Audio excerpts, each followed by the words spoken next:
Good morning, brothers and sisters. Good morning. Here we go.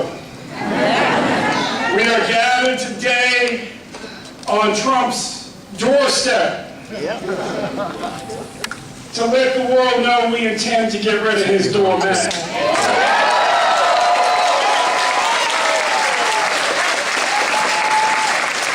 We are a great state with a great future, with great people. But our children will not be able to realize their full potential if we continue to tolerate the status quo. I stood out in this hallway last night and held the man as he wept, because last week his girlfriend, here in Montgomery County, the wealthiest counties in the wealthiest state, herself well-educated, died because of lack of access to health care. That's what happened in our board.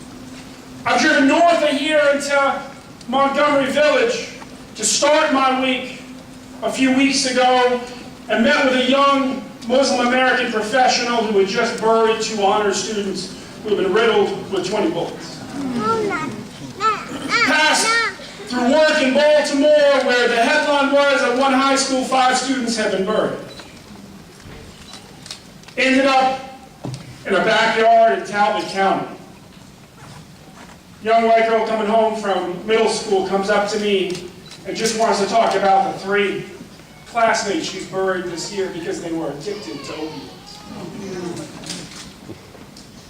But I get great hope when we're out there and we're listening to folks, and you can hear them start to hear us when we say we can pass solutions as big as the problems that we face.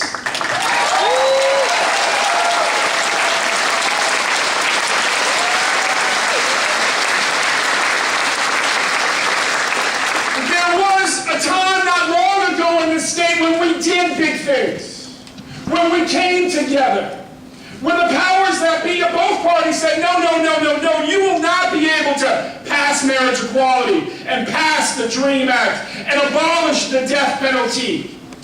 Not in the same year, get in line. And that year, I led the effort to abolish the death penalty.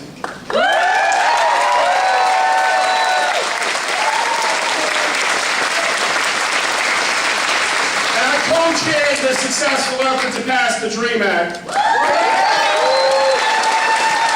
And the NAACP under my leadership put organizers on the ground in black communities across the state so that people understood why we needed to pass marriage equality.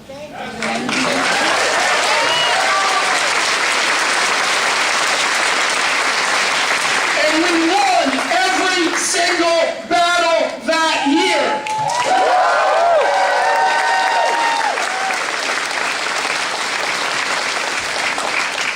I've been an organizer my entire life. This room is full of organizers. Yeah. We are not here, as Bernie said, we're not here simply to elect me governor.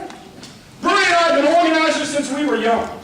And the first thing that you're taught is that you do not elect politicians to make change happen. No, you elect politicians to make it a little easier for you to make change happen.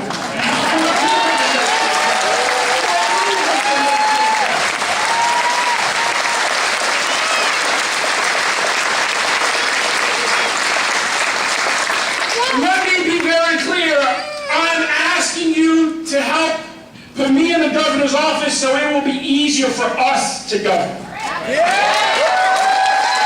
be easier for our families to make change happen. It'll be easier for us to undo with good public policy what bad public policy has done. We have the opportunity in this state to make our universities tuition free, starting with our community colleges.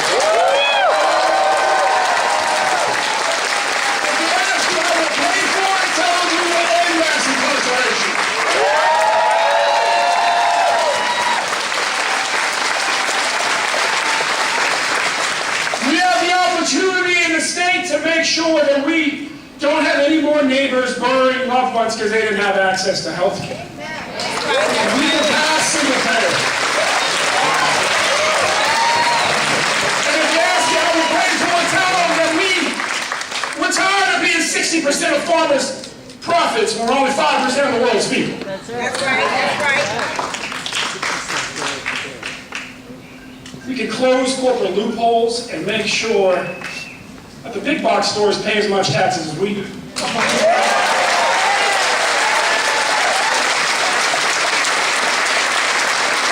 yes, that casino money that seems to have gone the way of the lottery money, well, we can make sure, I say this as somebody who's got 2 children in the public schools, we can make sure that that casino money enhances our funding for public education.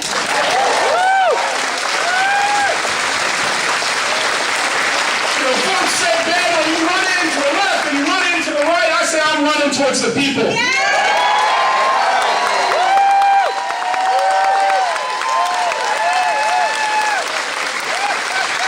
let me be very clear. Hogan has a lot to worry about. The only way he got in is because there was low voter turnout. If there's one thing that this former president of the NAACP knows how to do very well, it's turn out voters.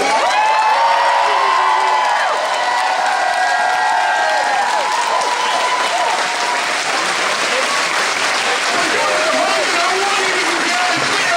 We're not just going to talk to Democrats. We're not just going to talk to independents. We're going to talk to everybody in the state. Every city.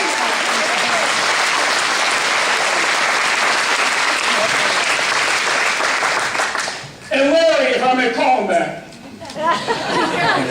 I want to talk to you about a conversation I had with a Republican in Catonsville last week at the 4th of July.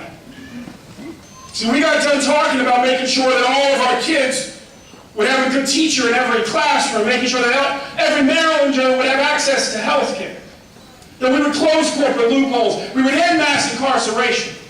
And this lifelong Republican looked at me and he said, you know, brother, you give me a lot to think about. You give me a lot to think about. He said, right now, all I can hear in my head is my favorite line of my favorite poet.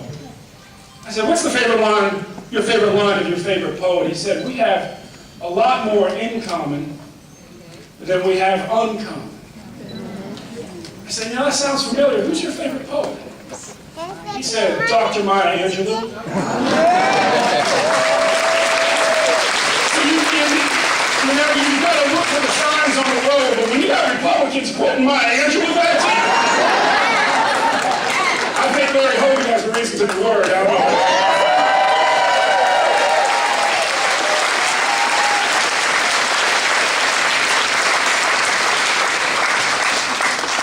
Ladies and gentlemen, we have no shortage of solutions. What we have is a need for courage. For courage. And for organizers. And for a movement that, yes, wins a governorship and then stays in the streets. And keeps the pressure on. So that we have the power to get it done.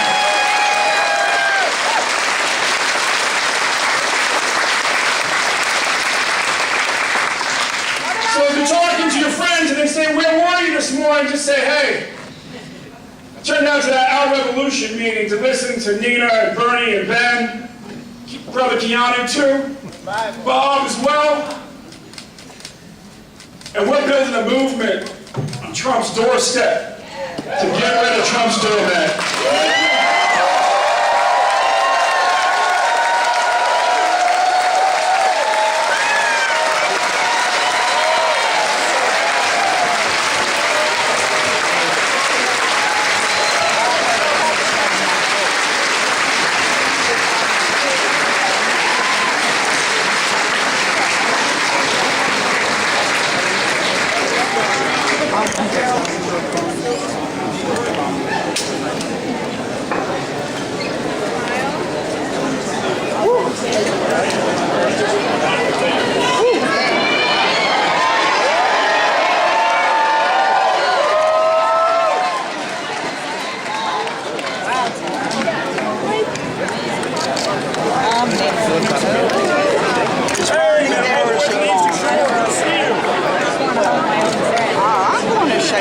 Sarah just told me to be aware.